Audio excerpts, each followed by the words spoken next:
gosh, and she's also my sister, but she is with me today. And when I say sister, she's my soul sister. We're not blood related, but we feel like it sometimes. And one.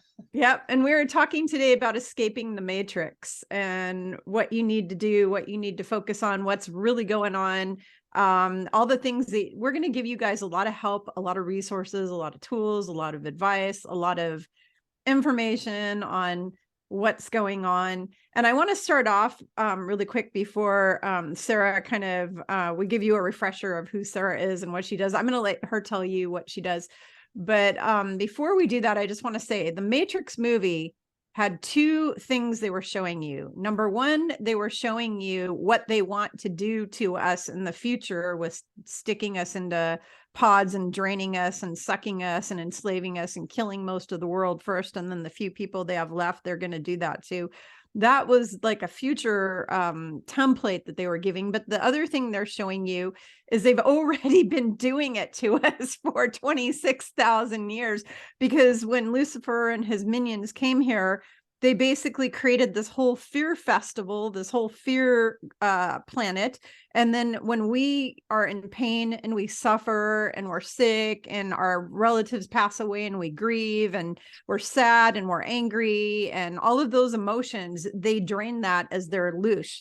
They suck on it. So every human on this planet is already in like an ethereal capsule that they're pod that they're just draining. They're just draining us away. So it doesn't have to be that way though. Nope. That's why we have our Merkaba. Mm-hmm. And that's why we can ask for protection. And it's about being, of the right mind and right action. So absolutely. Absolutely. So do you want to tell everybody who hasn't seen you before, because last time I had you on was like, oh my gosh, like a year or two. I mean, it's been a while. Ago. Yeah, it's been a couple of years since because Sarah has been busy creating this beautiful thing, Brigid's Aether. Yeah, she created her own tarot card deck and book.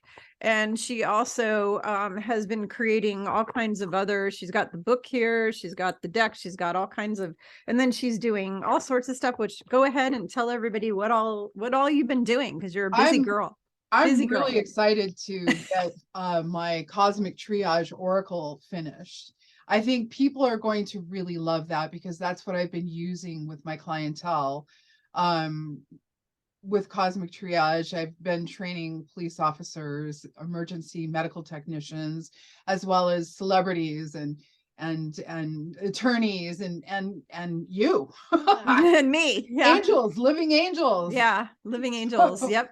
I mean, for everybody from the blue collar goddess. Or trapped angels is, I feel trapped, but yeah. But, Cosmic Triage was based on a Jungian analysis, because I always tell people I'm the world's most skeptical psychic. Anyways, what I do is I work with people as an emergency medical technician in the cosmic realm. You're having a cosmic crisis, a spiritual crisis, and I can sit and hold space with you. But it also really does help people in their day-to-day lives too, because you can't separate, your godly life and, keep shopping at Walmart, over here, right? Yeah. It's like people used to say that I could, channel Sananda and change a diaper. So yeah, basically, I have been working with the White Light Express, which is basically, you are not alone. You can go to whitelightexpress.org. And I don't believe in paying to pray either. This is my ministry. I give it back to the world because the world's given me so much. So, let's tell everybody what the White Light Express is. It's an international intercessory prayer organization and peace organization. And we even went for a World Peace Day. Sarah and I made a pilgrimage to Washington. Okay. This is like really full. Oh my goodness. Oh, the 30 come right in front of this. How awesome is that? Okay, Main Street.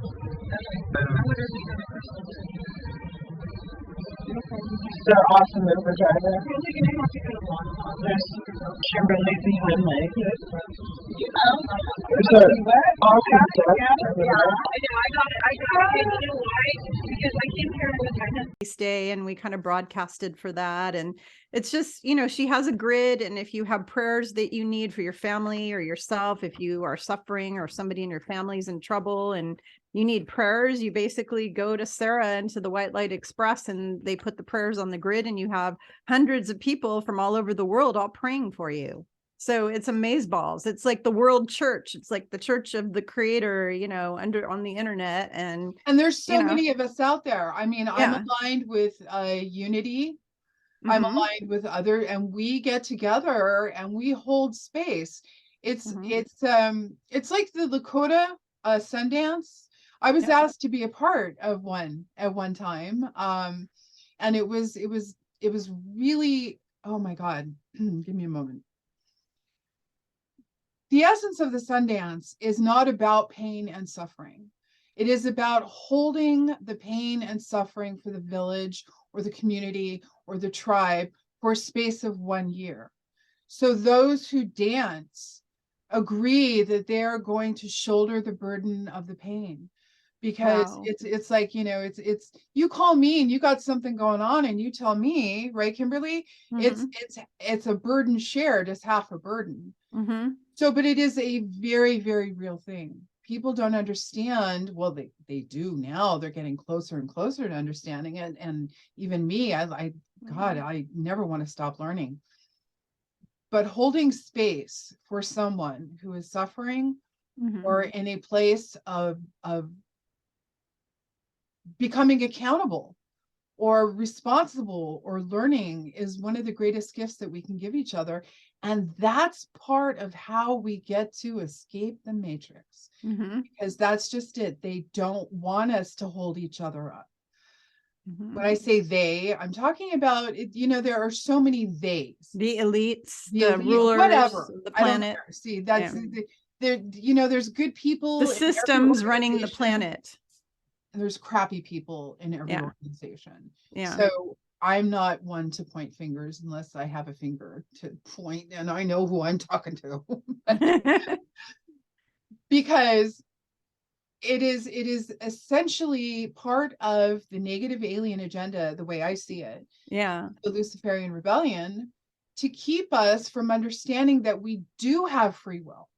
And they've taken our free will from us. Exactly. We don't know what to think. They took it away from everybody. And that's why, you know, I did a video, you guys, if you haven't seen it yet, just go to either my Rumble or my YouTube. Oh, no, it's not on YouTube, I don't think, but maybe it is, about how, I guess it is on both, but it's basically all about how the demonic entities have infiltrated what I call the spiritual and truther communities. And you've got people spreading all of this crap, saying things like there's no such thing as good or bad, that it just all is. And it's like, and they're basically saying, oh, who cares if 9 million children are murdered every year? We're just going to give a free pass to the people who do it. And it's like, it doesn't work like that. It doesn't work like that. That's just it. It doesn't work like that. You are absolved once you step into an accountability place. And being accountable is knowing that you have done something, whether it is good or bad. And yes, there is a difference. And I know about the non-duality place. And that's ridiculous. Oh, and then the biggest thing that I go off on, it triggers me every single time because I'm a human. And that is when they're sitting there and telling me that friends of mine who were sexually richly abused growing up as a child and this and that, or they were raped or whatever as a little kid, that they attracted that somehow, or they manifested that. It's like, how dare them? How dare them say such a horrible, horrific thing? That person did not ask for it. They say that person made that agreement before they came in. That's a lie, because I know a whole bunch of light workers who know who they were before they came in, and they know for a fact that they didn't make that agreement to come in and have those terrible things happen to them. I'm not going to argue with you or disagree. Yeah. But I am going to put it into a place of where we can accept that we came in, because I was one of those people. We accepted that we came into a dimension and a place that is very difficult and beyond difficult. So did we agree to get raped and murdered and strung up and kidnapped and held for ransom? No, but here I was talking about the Dhammapada and certain things that I've read recently that the one here in the Enlightened Ones in chapter 14. I'm going to go ahead. I was going to read something from chapter 13, but in chapter 14 about the Enlightened Ones, it says, difficult it is to obtain birth as a human being. Difficult it is to live the life of a man. Difficult it is to get to hear the true law. Difficult it is to attain to enlightenment. So one of the things that we need to become aware of is accepting accountability and responsibility for being in this place at this time. And did it go horribly sideways? Yeah. Yeah, It did. It was hijacked. We do incarnate in soul groups Mm-hmm. to work with one another and to help each other get over certain bad habits, alcoholism, or any kind of perversion too. But see, this is where it went really sideways. A lot of the people I know that I was supposed to connect with, I've not connected with. I mean, think about you and I. How weird is it that you and I did not connect sooner when we were young women? I was an actress, you were an actress. I mean, my dad was a producer. I mean, come on. We were following each other from location to location in California. All of the places where I was, she was, like all the nightclubs I went to, she went to, the record store that I went to all the time in West LA. She worked there. And yet we never ever seemed to run into each other. So like all of these and just places that you visited and even countries you visited and whatnot. I mean, we've been in so many places at the same time. We live not too far away from each other in California at the same time, but yet we never ever seemed to meet up. I know until we were much older and had older children, my children. Well, I had young children when I met you. My daughter was pretty young actually when I first met you, but until we were moms, we didn't know each other. And it's just weird because we were actually supposed to really meet a long time ago. I think of a lot of the people in my life, like even my husband, who I've known since I was a child. Yeah. And we connected and we were supposed to go to the same college. And we look back at different things that might have happened because they were in our soul plan. But they got hijacked. Exactly. And so escaping a matrix where, the cabal, and there is such a thing as black magic, and it comes in and it takes away your free will. I mean, it'll make you turn left when you were supposed to turn right. And people, when they realize that stuff actually works, and there are wizards and witches and sorceresses and people out there who use this magic and they do not care. No, they don't care. So they give no, what's, they don't. Well, they don't have a heart chakra. A lot of those, I call them reptilian souls, but basically they're people who have no capacity for love or compassion whatsoever. They're fully narcissistic. And this is the people that we cannot concern ourselves with. A lot. What I find is a lot of people just going, "Oh, I can't wait for them to burn in hell." Well, stop saying that, right? Because by the time they're quote unquote burning in hell, hopefully you're in a place where you have enough mercy in yourself that it's not going to be your problem, right? Because if you're fixated on watching them suffer, so here. Well, and you're not doing work on yourself if you're fixated in others suffering. The other thing if you're constantly wishing ill will to others, even if they're bad people who deserve it, that is all going into what I call the field of energy, frequency, and vibration. And it's bouncing back to you in the form of sickness, mental and physical health issues, life issues, all sorts of things. So wishing ill upon people, what I do instead is I turn it over to the God and the angelics. And I say, you deal with these son of a bleeps the way that's what necessary. I call putting a Post-it on some ass. Can I cuss? Yeah, you can cuss. You can totally cuss. I call those God's Post-its, and I have them all over my house. You've been as I've got little signs and little arrows, fuck this, beep this, right? It's like, writing out karma violations. In fact, I still, I'm thinking that maybe we can get one of our sponsors to send us those. But I've got karma violation handbooks that I used to hand out. But the thing is, put a Post-it on it, mark it for God. Just say, God, please handle this, please take out the trash, because there are trillions of angels that just need you to direct them and guide them. And by you, I don't mean you, Kimberly, but yeah, you. It's a metaphorical you, right? Because here in chapter 13 of the Dhammapada, which is, of course, in verse 10, there is no evil the man will not do who violates the good law, who speaks falsely, who scoffs at the existence of another world. Boom. So that's where we get to segue into what it is Alan Watts was talking about. And I should have love Alan Watts. Love right? Alan Watts. The taboo awesome. against knowing who you are. They don't want you to know who you are. They don't want you to know who you are. They don't want you to know. And they've created the matrix is all about duality, separation, separating you from God. I had this conversation with a client recently about how she was taught by her church that the only way she can talk to God, she was Mormon. And they basically told her, you're not allowed to talk directly to Jesus. You're not allowed to talk directly to God. You have to go through the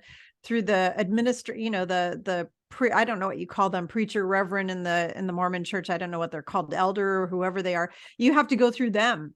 You're not allowed to have a personal relationship. Well, I don't know what kind of Mormon church that was, because I was raised LDS, and I'm actually grateful for it. Yeah. Because it gave me a really good foundation and a love for Christ. Yeah. It really did. It also introduced me to the goddess, because they have, an all mother and an all father. And so that was the first time, because first I was a Catholic, then I was a goofy Sufi. But going from being Catholic to Mormon was really difficult in my childhood. But Mormonism, being a Mormon, did actually give me a really good foundation, because they're good people. And so they're very good I don't people. know what her bishop was telling her. Yeah, she said the bishop was saying that she's not, because she was talking about people like me who have a relationship with him and can speak to him directly. And he's like, there's no such thing as that. You can't, he doesn't talk to, and you're not allowed to ever talk to him. You have to go through me. And it's like, okay. Well, that sounds like somebody's bishop had an ego problem. Yeah. So I'm sorry for that, because honestly, if somebody held a gun to my head and said I had to choose a religion, it would probably be Mormonism, because they're literally some of the kindest and best people. Now, that's because I grew up in Utah. I don't know where they are, how they are in other places, but anyway, moving on from religion. They are nice people, though. I agree with that. But there's nice people in every religion. And there's really shitty people in every religion, in every corporation, and every organization. It's like, and even the ETs. I had people talking to me on my post for the last 2 days about whether or not there's good ETs, bad ETs, because there was a person who put a post up. Basically, it was a radical Christian person who put a post up saying there is no such thing as extraterrestrials. There's only fallen angels and demons. And I was just chuckling my brains out. And so I put a post. I want to read this to everybody on this video. I wouldn't want to be part of a club, but it would have me as a member. Yeah. So I'm going to read this, what I wrote. This is what I wrote. I said, where'd it go?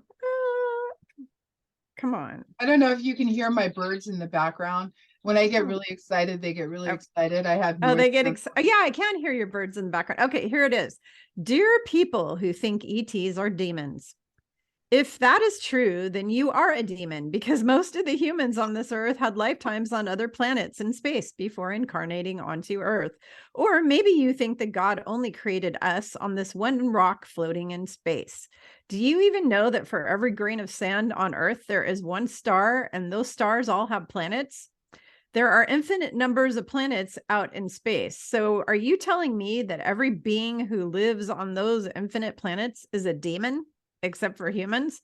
Well, that is what we call egocentric thinking.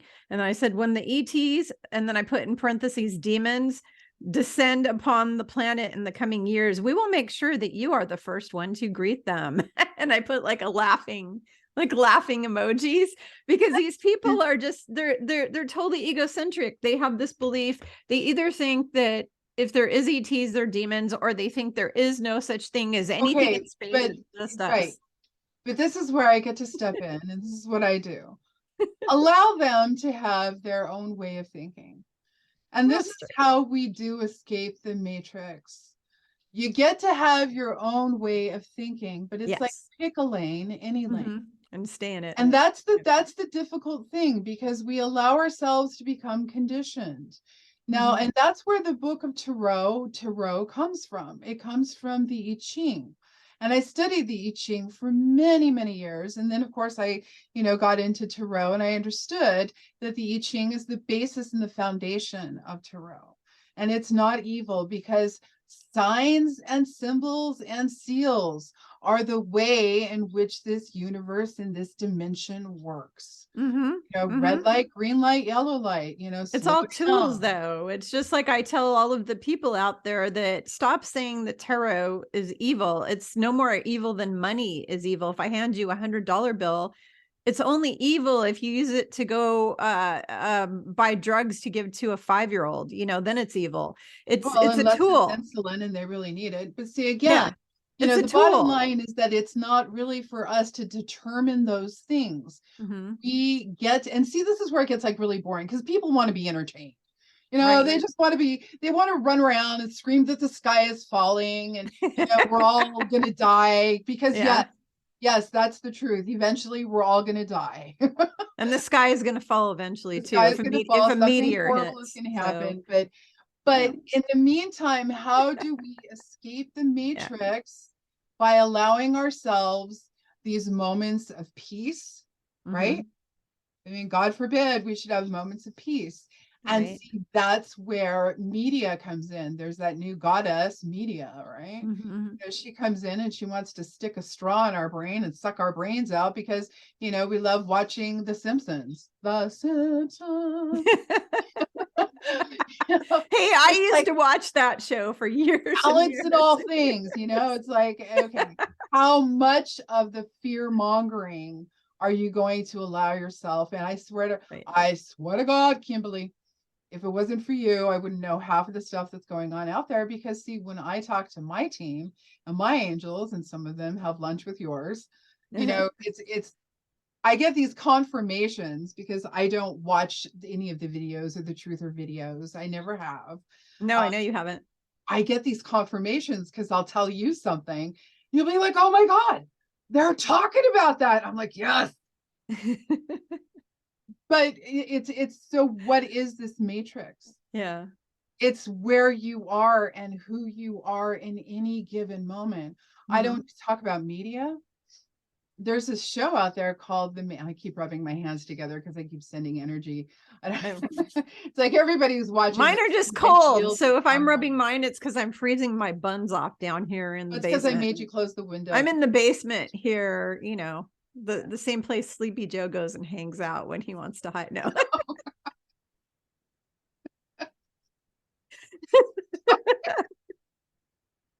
I was just, okay, complete segue. People are like, you guys acting like you're in high school. Okay, whatever, shut up. Yeah.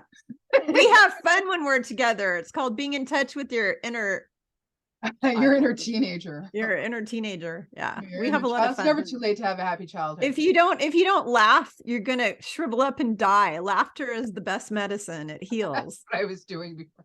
But I just read this thing where somebody literally was posting about how they think that our POTUS, well, in name, I guess, Joe Biden likes to sniff children because he's actually a werewolf. He's a werewolf. This was like somebody was really putting this out there though. And I had to do a little bit of research because it was just one of those things that was like, oh, this is a joke, right? No. And that's just it, people. Give yourself enough space to look and read and find something that really sits and resonates with you. And sometimes when you hear the truth, it's a little scary, but then you can kind of sit down inside of it and go, yeah, that fits. You know, I call that the Cinderella slipper effect. You know, it's like you got this glass slipper, right? And it fits really well, but it's still a glass slipper. You got to take care of it. It's going to break, right? Well, yeah. Only when your stepmother throws it, darling. But I wanted to share with your public, if you don't mind, my experience about what happened to me in the parking garage in the Seattle airport, 4 years ago now? It was in March, and that's what I was directed to share. And see what happens here in this world, in this dimension, when we move the energy. There, you know, there has to be an equal and opposite reaction. So what had happened is my son was visiting his dad, who lives in California, and I drove him to the airport. He's an adult man, but he'd left his wallet at home. Oh, God. And we realized this, and I couldn't believe it. I was just like, and you know, without going into a lot of detail, it was just one of those things where there was an awful lot going on in our family at that. Well, there seems to always be weddings.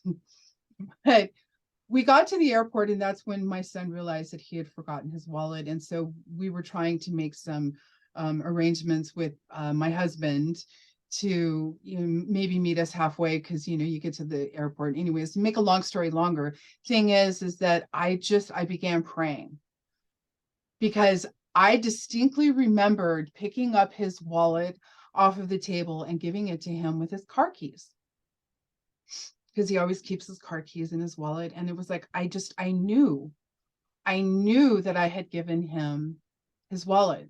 And I had this like really sick feeling in my stomach, like, what the heck is going on? Like, where did it, like, did he drop it? And so anyways, the thing is that I prayed, and I prayed hard. And somehow, some way, after he started looking through his car, when we got to the parking garage and he was getting ready to go into the airport, I was told to put my hand under the seat, and I felt his wallet. And I was like, okay, he's going to think that I did something with it, like I was playing some kind of a joke. Because unfortunately, our family does do this. We play these like real bizarre jokes, whatever. Remind me to tell you about one. But the thing is that I had him come back. I'm like, hey, James, just, you know, it's under the seat. I don't, again, there are all these things that happen. I've talked to so many people who are very adept at this kind of thing, like moving through the dimensions and pulling something out, like Madame Blavatsky did with newspapers. And how is it that we can reach in and grab something? Well, he reached under, and he was like, okay, yeah, here's my wallet. And the whole world kind of did this like topsy-turvy thing. Thing is we got him up to the, you know, he went in through security, and I was taking his Jeep back to his apartment. I was spending the night there because he lives in West Seattle, and then I was going to head back home. You know how, I mean, it's like taking the ferry and whatever. I got back down to the parking garage. And honestly, and I know this is the weirdest thing ever, but the two guys that they walked into the elevator in the parking garage looked like the Super Mario Brothers. They looked like two construction workers. They had these like really weird hats on. They did. They looked like cartoon characters. And I was just thinking, I wonder if like Comic-Con is something was going on or something. They looked like they were in costume, but it was too authentic. I stepped out of the elevator, and that's when everything shifted and changed. There was no exit. The cars just stretched on forever. And I could not find my son's Jeep. I couldn't find the exit. I knew exactly where we had parked. And this was the parking garage from hell. Wow. And I kept hearing the sound. And it was like the sound of like cars being crunched. It was like this big loud, and then, but it was in a distance. And it was just this like pow, pow. And like something was being dropped over and over and over again. And I don't know how long I wandered in the parking garage from hell, but the Wow. cars started getting covered with dust. And I had this moment of, I'm never going to get out of here. I'm never going to get out of here. And I was doing my best to avoid the sound, because whatever that sound was and wherever it was coming from, It was bad. it was bad. And I tried my best to connect with all of the energy from outside. Like, I can connect with you. I can pray and I can connect with your energy. I can pray and I can connect, and I couldn't connect. There was nothing. There was no light. There was nothing. There were no exits. The cars were just going on forever. And I was thinking, I was starting to get kind of thirsty. And I was doing my best not to have a panic attack. But I'm telling you, there was no exit, nothing. And I had a moment then where I did the center ground protect. Mm-hmm. And it was time for me to do what I teach others. And this was not a panic attack. This was not an anxiety attack. This was because we had moved the matrix and dimensions around, and because for every action there is an equal and opposite reaction. And if you're going to use, the power of God or magic or whatever, but if you're going to move through the dimensions, you have to remember to close it up. Center ground protect. Yeah. I had to go within, and there was this light that happened inside of me. And it just started expanding, and it was this golden light. And I was praying and praying and praying, and I opened my eyes, and suddenly I could see. There it was, just everything was fine. There was no more dust on the cars. There was no more of this sound, and there was that little turnstile that, the cars drive out, the little swirly thing. It's like you entered. So I have a question for you. Is it possible that you went into the fourth dimension? Absolutely, I did. Okay. Absolutely, I went into the void, and I did not know that. I mean, I'd been there and astrally traveled, and in Burning Man, I think once. But I was there physically. I had actually gone to this place in my physical body, and I did not know how to escape. Because I didn't know where I was. I mean, there I was. I was in the parking garage, level G or whatever. I think it was actually level F, because I remember thinking, fuck you, level F. Yeah. If it had been level G, it would have been God, so it would have been fine. But, I mean, and I could not speak of it for days. I was in shock. And see, that's the other thing that I know. When people have these experiences, they don't know how to parse them. I know, I've been there many, many times. This was the worst one. And as you know, it changed my life, Kimberly. Yep. It changed my life in a way, because I was physically in a place, not just in my mind, not with my spirit, not with my consciousness. I had entered the fourth dimension physically. Like, I literally just. I have several friends who have done this. They've physically entered the fourth dimension, and one of them, Akura, Sandra from Germany, her and her twin flame Marcel both went into 4D together, and they can corroborate the whole damn thing. And the demonic entities were like trying to kill them, trying to take them out and kill them, and everything. It was a really horrible. Oh, there was definitely something there. Oh, it was horrible. Because I am who I am, I knew that I was repelling whatever it was. And when I say I am who I am, what I mean is that I get very defensive. I'm a very powerful and very angry and very mean person. If you start attacking me or my children or my family, I'm not very nice. So, but I am merciful, not God. All right. But we do have these abilities that we can call upon God.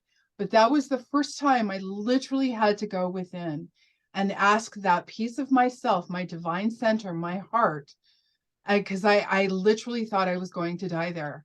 And I just knew that I needed to connect with that one part of me that was divine and keep it sacred. And so I had asked God, I said, take this place and this piece of me and keep it safe. And I offered that up. So that's the point where I want to go then now to maybe 3 days, 2 days. Yawning, sorry. I didn't sleep much last night. 2 days after that experience, and I was still reeling. I was absolutely reeling. And as I was driving home from Seattle, then I heard a voice. And it was the second time I had heard the voice of God audibly, not just, clairaudiently, but it was an audible. And he said, I've heard his audible voice too. It's pretty booming. When I've heard it, it was this loud, booming male voice. It was really something. Yeah. Sarah, remember. That was all. Sarah, remember. Because every moment I had, I would sit inside prayer. And I would say, what was that? Am I losing my mind, God? I knew I wasn't. But I wanted God to confirm. And I needed, so there was, and in fact, I think it was when I got home, I said, okay, Kimberly, what is it that God wants me to remember? And you said, remember who you are. Remember who you are. And I've never forgotten that. And so that's why when we need to escape that matrix of lies and deception and fear and pain, remember who you are. And at the very beginning of it all, and I know this sounds like I'm preaching, but you're divine. You are stars. Yes. You are all divine. Everybody watching this show right now, every single one of you, when we say who you are, every one of you is a divine, eternal being that Yeshua said that you will do greater things than him. Okay. Why do you think he would say that to you? Because we are all the chosen ones. You know, that whole story about the Jews are the chosen ones. That's actually a lie. Everyone on this earth is the chosen ones. Everyone who decided to descend from higher densities into this third density fear planet, we are it. And you are so much, you are all that in a bag of chips when you're not in your physical form, this physical even now suit. Yeah, even in the physical form that you are now, whether you are disabled like me, I'm deaf. This year is decoration. I learned how to speak because I went to speech therapists. I wasn't allowed to use sign language because God forbid we have a disabled person in our family. Okay. And whether, it's, I don't care if you're black, white, red, yellow, green with purple polka dots. I mean, one of the things that they're doing with us with regard to race, do you think other species and other planets give a flying F if you're black or mixed or not? I mean, we're the minority.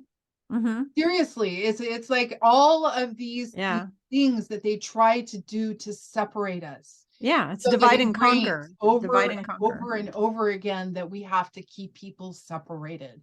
Ask yourself, why do we need to keep ourselves separated? What good does it do? It doesn't. That's the thing, is it causes chaos and war and destruction, and it's horrible. Yeah, but guess what that does? That provides more food for the entities. That's the food for the entities. Okay. Because when I'm sitting here and and I'm not saying me, if I'm a person who has hate in their heart for somebody because they're black or they're from over the border or they're Asian or they're a Jew or they're this or they're that. Because they're not you. Like that, yeah, because they're not me, because I'm the opposite. I have love for everybody. I don't care where you come from or what color. Basically it's like, why do we have to have any sort of feeling about anybody before we get to know them, before we interact with them? Prejudgment. It's like, yes, we need to have discernment, but at the end of it all, what is the purpose of separating us? I mean, it doesn't do any good. Because they win when they keep us. What are they winning? So what they are winning is fear, hatred, greed, and more. Again, it's their food. It's their food. If we all think about this, if this was heavenly earth, which Yeshua told me he was restoring, that would mean we all live in peace. We all are brothers and sisters. We have unity conscious. We all love each other unconditionally. And there is none of this. I'm better than you. I'm more important than you. I'm a royal. I'm a this, I'm a that. I'm the CEO. You know, you're a crap. Oh, you're a woman. You're not as good as a man, on and on and on. You're L, you're G, you're this, you're that, you're B, you know, whatever. That doesn't exist in heavenly earth. So the thing is those kind of things create the food for the entities. It's all about them creating their But let's soup. explain food to soup. the entities too, because this is, again, how do you escape that matrix? Okay, I'm going to take my cell phone, right? Here's my cell phone. All right. And this is the body. This is the body, right? And so when you plug it in, boom, it gets food. So food is energy. It's energy. It's like, how does something evil or something that desires to live off of your pain? Some people really, I mean, you look at the bully at school. I mean, this is, you know, it's an old whatever. I mean, let's not look at the bully at school. Let's pray for him, please, God. You know, well, you know, that was my experience from age 2 until 18. Let's move on because we've all been bullied. Okay, all of us. And see, that's just it. A lot of us who are different, who we were in school, you know, I was Debbie the dog. People used to spit at me and throw rocks at me. Why? Because I was smart and funny. Yeah. It's like, why did they do those things to us? We were not mean people, you know, but they were mean. And how does that happen? Yep. So again, it's plugging in the cell phone. Where do they get their energy from? And why does evil need that energy? So when you are escaping the matrix, do it within your home. Do it within yourself, because it is everywhere. That energy is everywhere. You can have peace at home. I mean, maybe not you, Kimberly, but all right. Oh my God. You still have kids living with you. My kids moved out. But yeah, my kids live with me, and they give me a lot of heartache. The thing is, though, is that, you know, peace is an inside job. And so how is it that I was able to escape that fourth dimensional hell? Because it was awful. I never want to go back there. I've had to work through I've had some PTSD issues going to the airport. Like, oh, you know, it's the airport from hell. So now we joke about it because that's how I handle my fear. You know, I am the irreverent reverend. You know, that's how I managed to get from point A to point B, but we all have our own ways. So it is knowing what the matrix is, and the matrix is a maze. That's the difference between a labyrinth and a maze. Okay, a maze, the matrix, is designed with dead ends, and you know, it's places that go nowhere. That's what the matrix is. A labyrinth, okay, here. I have a labyrinth up there, but you can't see it. Anyways, a labyrinth has one entrance, and you know, you walk in, you get to the center, and you walk out. You don't get out. Yeah, there's one way in, one way out, and you just follow your way back out again, and you're out. And that's exactly. And there are twists and turns, but there are reasons for that. And you know, that's the labyrinth way. It's for contemplating and meditating. So the right hemisphere and the left hemisphere, and there's all kinds of. There's more about the labyrinth, but to keep things simple, and I'm, you know, I was on the Labyrinth Society. I have a labyrinth. Yeah, Sarah has a labyrinth in her backyard that's quite beautiful and quite complex. And then she was on the board of directors of the International Labyrinth Society. So and I got to see the amazing labyrinth in Chartres, France, inside of the cathedral. That's on my bucket list. Just I can't incredible. Wait to go. Oh my gosh. Just incredible. And World Labyrinth Day is May 1st. We'll talk more about that later. But that's the difference between a maze, the matrix, the labyrinth of you know, the first labyrinth. They have classical and they have medieval. The medieval labyrinth is at Chartres. The classical is the one that's shaped like a brain. And so when we look at that, that is the difference between the matrix and the, you know, the matrix, not the matrix doll. And a maze. I told you the story about what happened to me in 1991, didn't I? Rick and I and another friend of ours went to we went to London, England. Well, we went all over England, but we went to London we stayed in London for, I don't know, a week or two. And we took a week or two. How long were you there? Come on.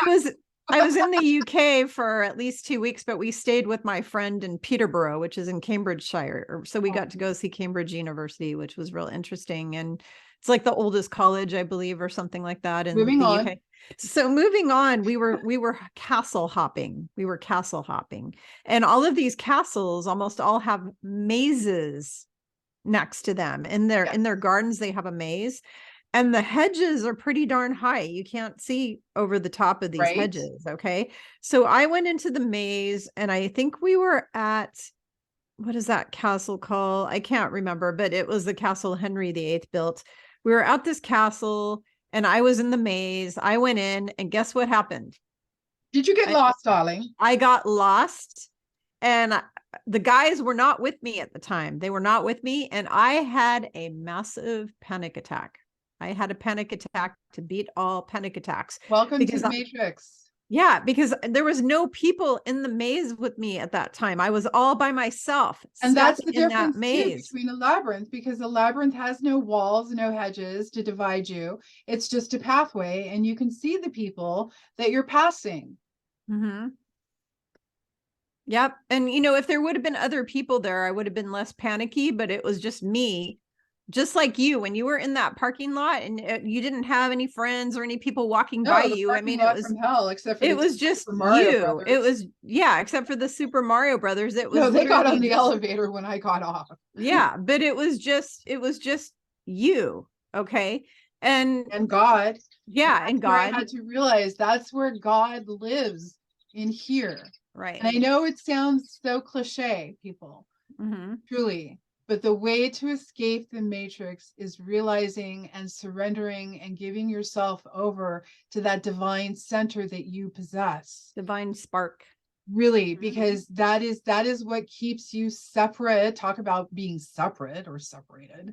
You know, that's what keeps you separate from that which is evil, but connects you like a string of lights to those of us who are not, and who want to support you, and who do want to offer, you know, that ability to hold space for you and share your burden.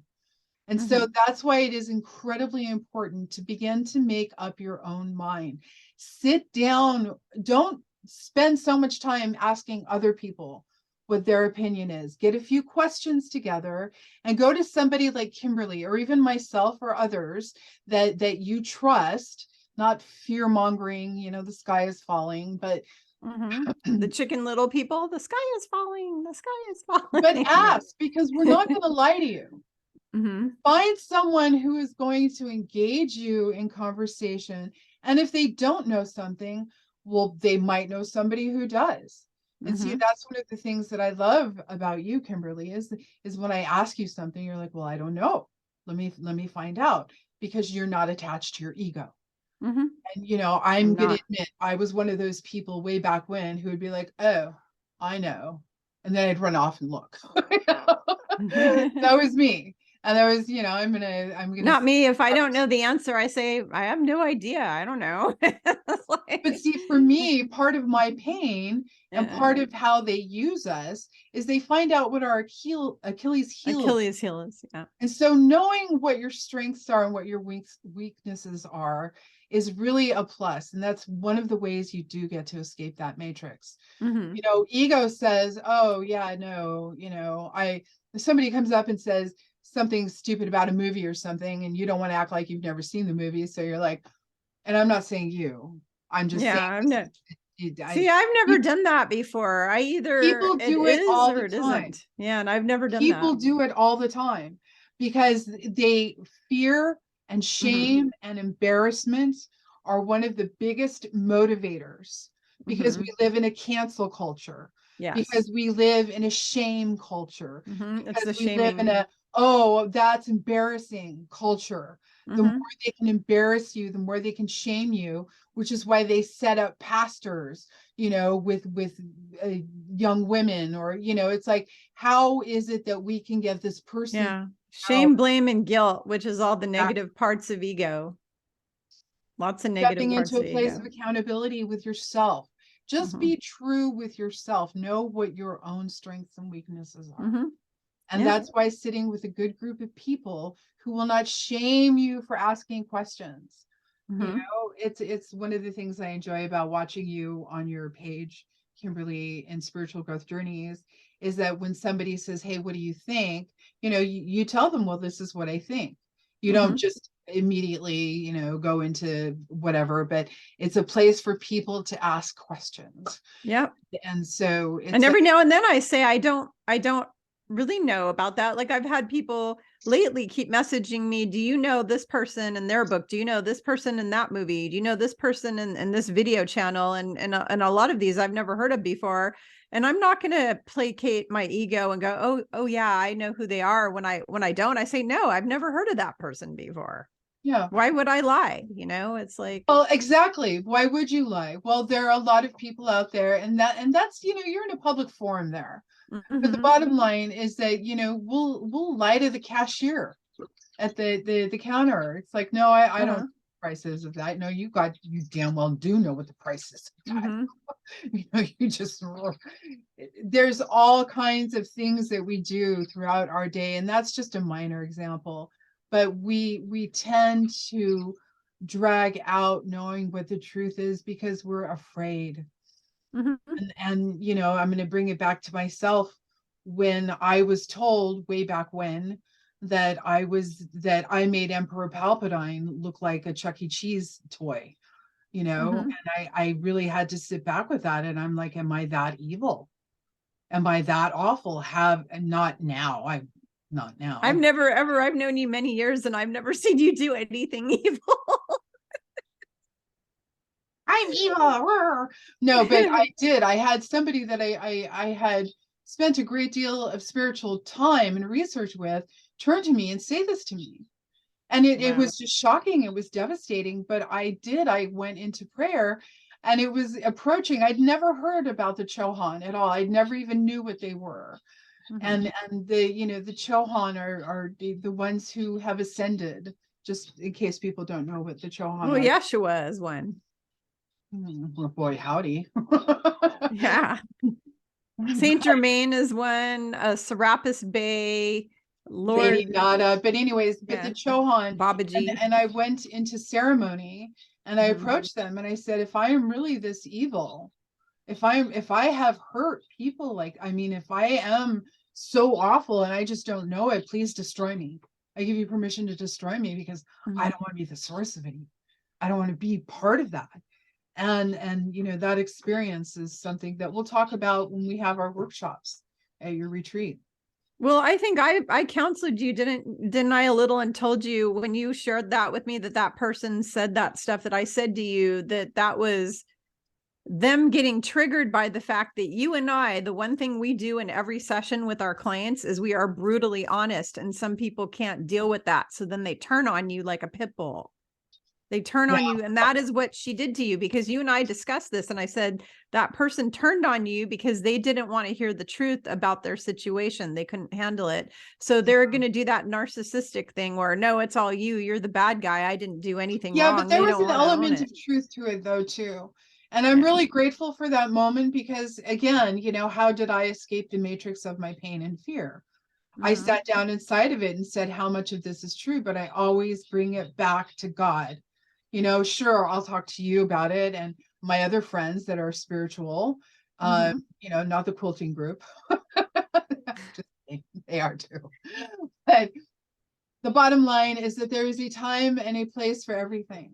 Yeah. And as we become more accustomed, this is, going back to, we'll bring the bunny back full circle. Somebody said that once recently, and I was like, I love that. Bring the bunny back full circle. But one of the things that I did enjoy about my experience as a member of the Latter-day Saints, the LDS Mormon Church, was that there was a very specific schedule. There was a time to spend with family. There was a time to spend with God. It was pretty regimented, but it also brought peace into my life in a way that I learned how to become a disciplined person. Yeah. Now It teaches discipline. They teach discipline to their children from the minute they're young. They teach them stewardship and missionary work and all. It's a lot of discipline involved in that. but Same in the it's done Catholic with Church love. too. If it's done appropriately, like in any family, for crying out loud, okay? Yes, it is, but it is really about living a mindful life. With, there's the other stuff that whatever, but it did give me a foundation where I did learn the power of prayer more than anything. I am grateful for that. So Yep. That's awesome. There was something I was going to say that people, okay. So the big things that Sarah and I have been teaching for the last 4 years about the Ascension, the one thing we've been teaching is that ever since karma got wiped out in 2012, you are now fully accountable for all your behavior, everything you say and do. There's no more of this karma thing that was obliterated. So what does that mean? You're not going to get recycled back and have, because let's say you stole a car, so then you get recycled and your car is stolen. That's not it. What's going to happen is you're going to be held accountable, and it's going to be however that looks to, based on whatever you did, and the angelics, because there is angelic tribunals. People want to fluff it off and go, oh, there's no such thing as judgment. Yeah, there is. There are freaking angelic tribunals. And that's why it is so important for us. Let's not get into that, because for some people that's just, it's a little uncomfortable and it's not important. What is important is that you have the opportunity now to step inside of accountability. And to really just go, yeah, I did that. Whatever it is. You need to own your shit. You need to own your shit from now on. If you screw up, you need to say, yeah, I screwed up and I'm sorry. And don't do it again. Do it again. And if you do, it's that conditioning. And that's what I wanted to talk about. That's right. I went off on a tangent. Oh my God, you and I together, this. Well, I have ADD really bad, so I go off on tangents a lot. But anyway, with the tarot card, though, the number 13 card is conditioning, which is they call the devil, because it is about conditioning. It's not about satanic ritual, or it could be. That's but the thing is that there are images and things that are on the tarot card. If we look at the 12, which is the hangman. That is the man who purposely puts himself into, well, for instance, our Lord and Savior, your boss, Yeshua. It's like, why are you climbing onto that cross? Well, you know why and how you're doing that. But see, there are different things in our lives, these signs and symbols that we can look at. You all have the power to take this book, the Dhammapada, and you can say it is a book of evil because it's not the Bible, or you can go, there's a lot of wisdom in here, right? And this is the whole where it is that we can use our perspective to assist us in finding the truth. Well, what's that phrase about take what you can and leave the rest? You take, what I tell people is, when you take my classes, because I'm a teacher, I've been teaching classes going back to 1990. And what I tell people is, no matter what subject I'm teaching, whether it's how to meditate or how to heal somebody or whatever, if you don't agree with everything, I don't really care. Take the nuggets that you use, even if you go away with 1 or 2 new ideas, it's a good day. Because when I personally sign up for classes, which I do all the time, I'm forever a student, I'm always taking classes, I may say, I don't really agree a lot with this teacher, but there was 1 or 2 little morsels that I learned that are new that I'd never heard before. And those morsels are priceless. So what do? I take those 2 morsels, I leave the rest. I don't worry about it. I don't throw a fit. I don't tell everybody, oh, this person's a terrible teacher, blah, blah, blah. I don't do that. I just take what I learned and I leave the rest, and I go about my business.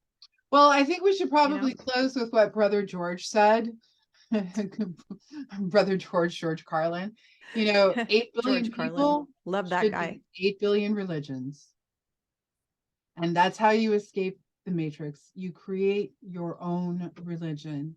And as long as it is for the highest and the best good that is within yourself, and you are seeking enlightenment, which is not an easy thing to do. It really isn't. That path towards learning what your truth is and not wrapping it around everybody else's truth. Mm-hmm. And then finding those bits and pieces of information that really do resonate with you and will help you stay away from the mazes and walk the labyrinth. Yep. But I want to give a final, that was wonderful. Thank you for that. That was brilliant. But I want to give one important tip to everybody for leaving the matrix. And that is stop giving your power away to me. So like I used to do soul readings for everybody.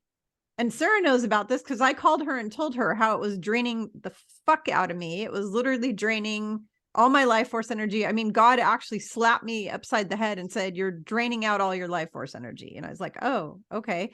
So didn't here's really actually slap her, just so everyone knows. Okay. Yeah, he didn't really slap me, but he had a chat with me. So here's the thing.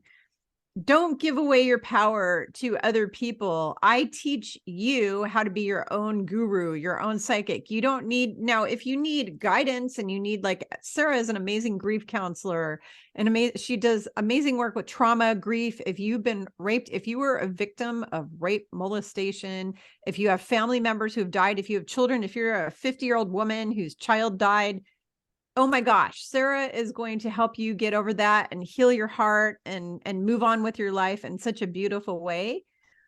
But yeah, she's an amazing counselor. But don't come to us expecting to only use us to give you all the single freaking answers to every question you have. You need to go within, and we teach you how to do that. That's the biggest thing I focus on, because that is what the dude, Yeshua Christos, asked me to do in 2011. He said, I want you to teach people how to hear me, how to hear God. I want you to teach people how to be their own guru, because the gurus are all a bunch of power hungry, egomaniacs. Who are you? Yeah, you are you. I remember when Robert Detzler taught me that. Yeah.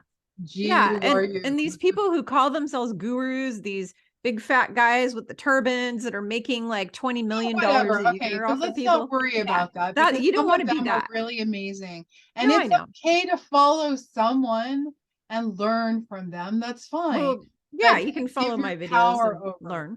Don't give your power away. Yeah, don't stop giving your power away to everybody and wanting everyone else to basically tell you how to live, how to act, what to do. You need to learn how to discern that for yourself. But what I can do to help you and what Sarah can do is we can give you the tools to be better at discerning stuff and to be better at figuring things out. We're here to give you a hand up, not a handout. So we're going to give you the hand up by giving you the tools, the information that's going to make you empowered to kick ass on your own. You don't need us to kick asses for you. You need to do it for yourself, but we're going to give you the we're too busy doing that in the astral realm. Yeah, all night long, every night of the week, going after the demonics and kicking their ass. Okay. So that's what we do. We do that there, but we're going to give you tools to empower you to be the badass warrior that you came here to be. And to ask the questions. And I mean, it's okay to have the questions. Yeah. Kimberly and I constantly support and lift each other up when we are in moments of crisis and we're just going, why am I even here? Mm-hmm. And I do that a lot, right? I call you and I go, please remind me again why I chose It goes both ways, but we should probably wrap this up now. And spiritualgrowthjourneys.com. Yep. And cosmictriage.com. Yep. Yeah. Sarah's website is cosmictriage.com. I will Most put her. Importantly, though, whitelightexpress.org. Yeah. Yeah. Intercessory prayer. Join that organization. People will pray for you. You can pray for others. We can create world peace together, which is really, really important. But I will put her contact info down below. my contact info down below, of course. I think I'm going to put this on Rumble and then do a preview on YouTube to it, so that YouTube doesn't take me down because they don't like what I said, because Rumble, I can say whatever the hell I want to say. Yeah, that's how I feel about Hive too. Yeah, I can basically say anything because YouTube's already send me threats saying they're about to take my channel down. So this will be They don't want you to escape the matrix, Kimberly. Bye, No, everybody. Bye.